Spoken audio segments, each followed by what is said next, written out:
Vamos falar agora de um assunto que nesta semana de fevereiro nos pegou assim de uma forma que nos deixou muito tristes, muito indignados, né? Trazendo uma série de perguntas. E aí a história é a seguinte, ele estava com fome, aí ele pediu mais ovos, quero mais ovos. E aí, num momento ali de conflito, segundo o que foi apurado, ele acabou sendo obrigado a comer grama, graveto, brita, teve que engolir brita. Isso é o que pode ter acontecido durante a agressão ao menino de 8 anos essa semana em Uberlândia. Uma imagem que trouxe revolta e indignação e a gente preferiu não repetir essa imagem porque a maioria de nós já tem ela aqui, né? Vai ser difícil esquecer. A polícia e o conselho tutelar foram chamados, o padrasto e a mãe foram presos e o menino agora está numa casa de acolhimento, está com os cuidados, está seguro. Segundo testemunhas, né, porque essa agressão ela foi filmada e encaminhada aí às autoridades. E segundo testemunhas, essas agressões aconteciam há muito tempo. Nós convidamos então hoje para conversar aqui, para tomar um café junto com você. Eu estou recebendo a advogada, a doutora Marcela Moura, e a psicóloga, que é a Lorena Meira, para conversar a respeito dessa situação. Ontem, sabe, obrigada meninas por terem vindo. Viu? Obrigada a você, Mônica. Porque é um assunto difícil, mas a gente precisa esclarecer. E se você quiser participar, o WhatsApp é aqui liberado, as nossas redes sociais também, tá? Porque a gente se perguntou, e agora? Como é que fica a vida dessa criança, né? Tanto pelas marcas, porque aquele tapa que aquele menino recebeu, como você bem comentou comigo, ele tremia. Aquilo ali me deu vontade de sair correndo e pegar aquele menino, sabe? E a questão da lei, porque agora ele está ali, né, na casa de acolhimento. Como é que fica a situação para a gente começar essa conversa? Bom, Mônica, bom dia, né? Bom dia a todos. É uma situação muito triste, né? E, assim, é preciso esclarecer, Mônica, que ele foi para acolhimento porque é a medida inicial que a polícia toma, né? Vendo a situação ali. Agora, juridicamente, vai ser aberto um processo, né, judicial para se verificar se há família extensa ou é uma família até, né, que a gente, os avós, pessoas que possam exercer a guarda dessa criança. Né? Se realmente for constatada a omissão da mãe e etc., a mãe pode até perder o poder familiar, que a gente chama. O que é isso? Ela vai perder a condição de mãe. A gente fala de destituição do poder familiar, ou seja, ela deixa de juridicamente ser mãe dessa criança, para que assim essa criança ela fique disponível para ser adotada por outras pessoas. E aí, infelizmente, essa criança fica em casa de acolhimento. Aqui em Uberlândia nós também temos programa de apadrinhamento, né? Às vezes ela fica em casa de padrinhos, né? Até que seja resolvida a situação dela. E as marcas são para a vida toda? Vocês puderam, infelizmente, acompanhar as imagens, né? Sim. Quando eu recebi as imagens, eu falei, meu Deus, que é isso aqui, né? Porque, assim, para além, inclusive, da psicologia, eu sou mãe, né?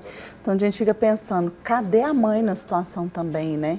Então, assim, aquela agressão, aqueles tapas, né, de uma mão tão grande, de um adulto, de um homem grande, né? Numa criança de 8 anos, e ele treme, né, ali quando recebe as agressões. Isso, eu fiquei pensando sobre um aspecto. Sim. Isso foi o que a gente viu, né? Isso foi o que emergiu. Mas essa violência, ela não acontece assim de uma vez. Geralmente, a pessoa que julga ter o poder sobre o vulnerável, ele vai crescendo naquilo ali. Então, provavelmente, ele já tinha um ritmo ali de violência para chegar naquilo. E olha só, a criança espera mais da mãe, essa proteção e esse acolhimento, do que do pai. Do padrasto, né, no caso. Então, quando isso vem, essa omissão da mãe acontece, aquilo ali é muito gerador de trauma também.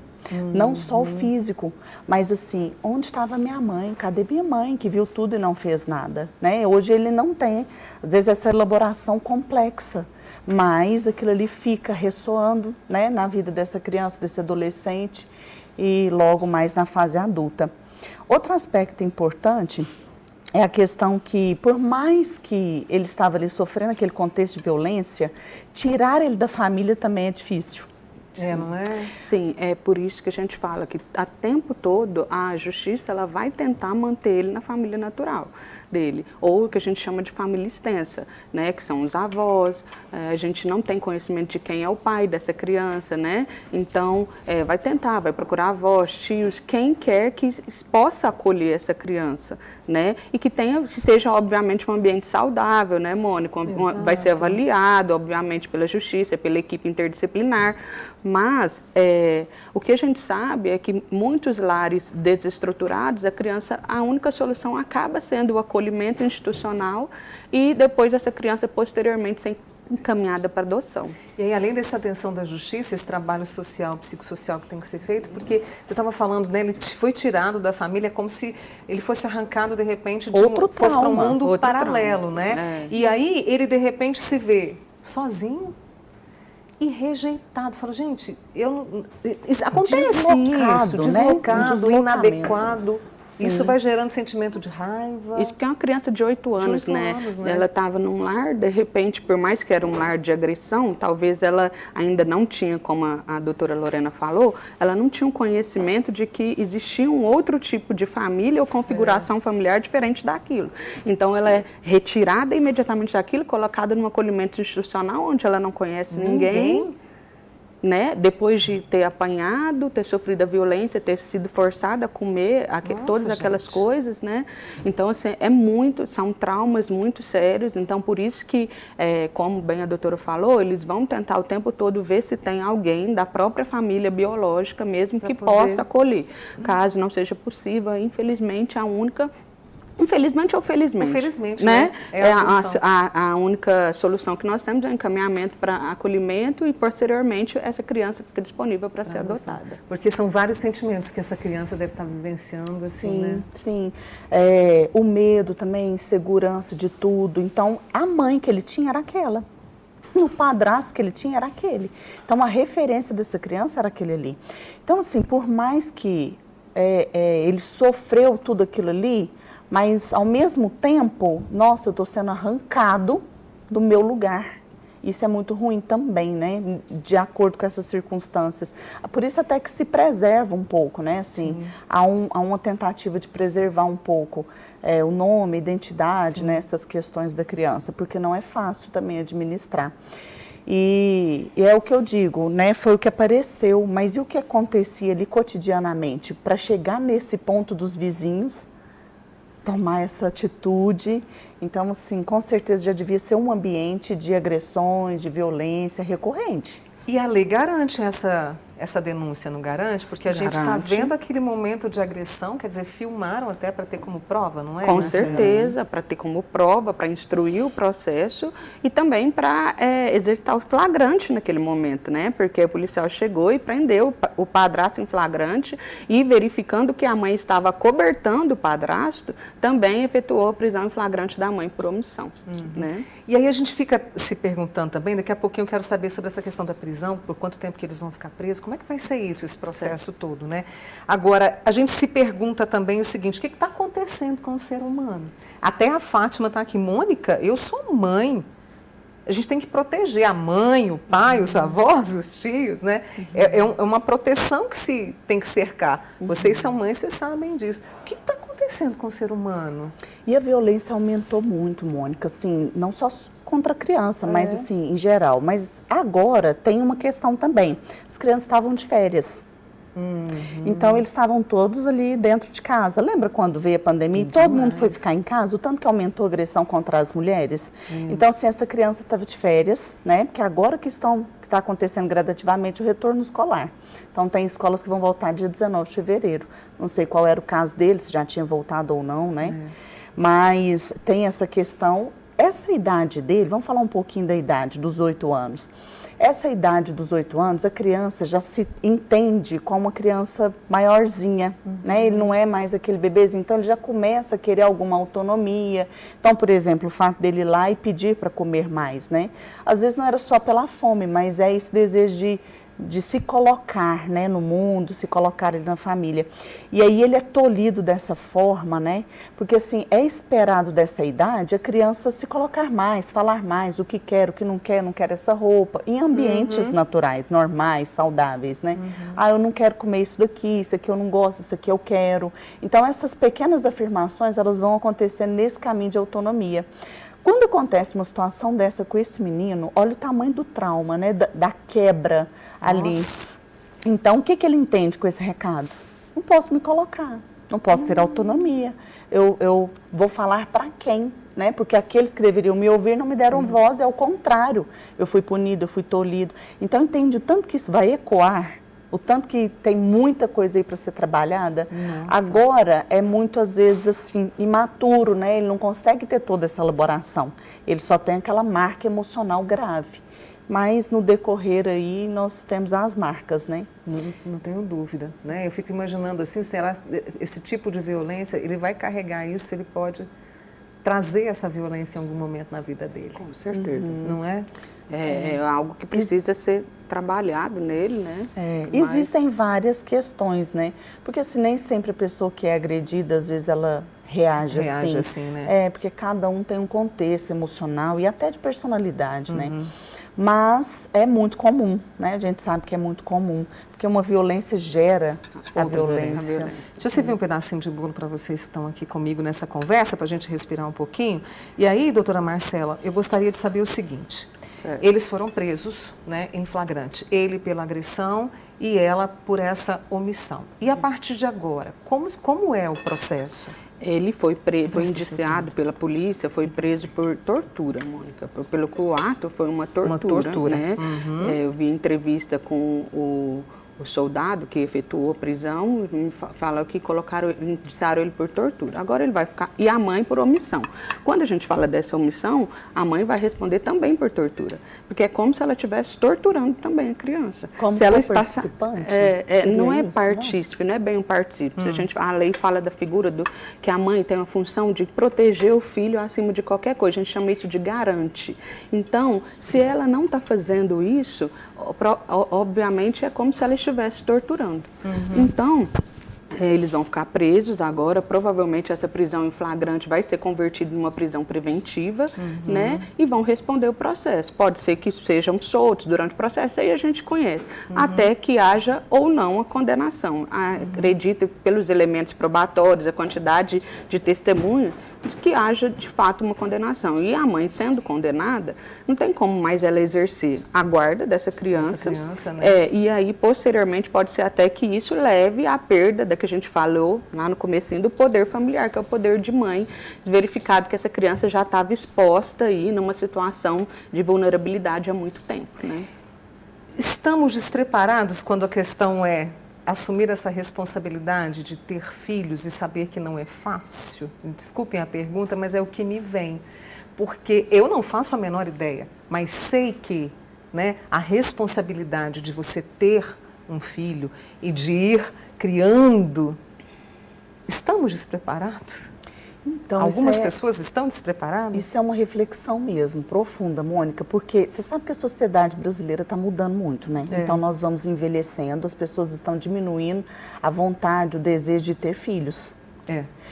Claro, os dias, assim, as pessoas às vezes argumentam, mas é porque os dias são difíceis e tudo mais, mas assim, há elementos de insegurança com relação à família, né? E esse despreparo, essa questão, os medos, a insegurança do maternar, né, do ser mãe também, porque os tempos mudaram muito. Então, hoje a gente tem acesso ao conhecimento, tem acesso a coisas que talvez antes fossem mais difíceis. É verdade. Mas essa violência, essas agressões, essas desestruturas familiares, elas vão reproduzindo socialmente. Deixa eu trazer alguns comentários e perguntas aqui da nossa turma que sempre acompanha.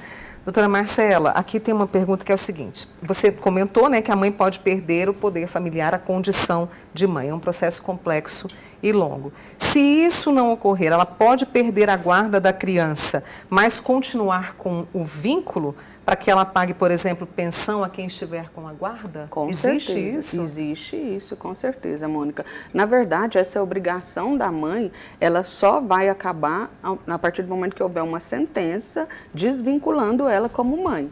Mas até então, ela tem todas as responsabilidades. A gente fala que a obrigação de pensão, ela não vem da condição de ser pai ou mãe, ela vem do parentesco. Então, se ele tem a obrigação de cuidar, de manter e sustentar, sim, pode ser que ela seja mantida e como mãe, perca a guarda, não possa às vezes ter uma convivência ou uma convivência até assistida. A gente tem que avaliar a circunstância, ver se isso não era frequente, ver se ela teve um arrependimento da situação, se ela se regenerou, pode acontecer isso também, né? E aí ela ter uma convivência assistida ou uma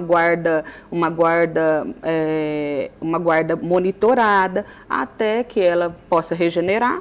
E aí, nesse momento, ela tem a obrigação, por exemplo, de pagar uma pensão alimentícia, ou se a criança estiver com a guarda de outra pessoa, tem que pagar a pensão, sim. Pode acontecer. Deixa eu trazer mais algumas perguntas aqui. Marielle, vou precisar de você.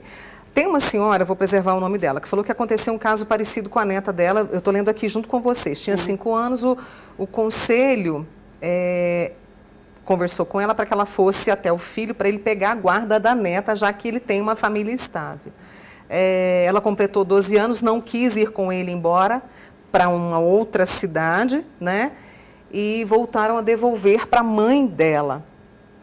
E aí parece que a situação está um pouco complexa aqui. Eu vou ter que te passar isso aqui, Marcela. Não, mas olha como... Então, eu entendi mais ou menos, Mônica.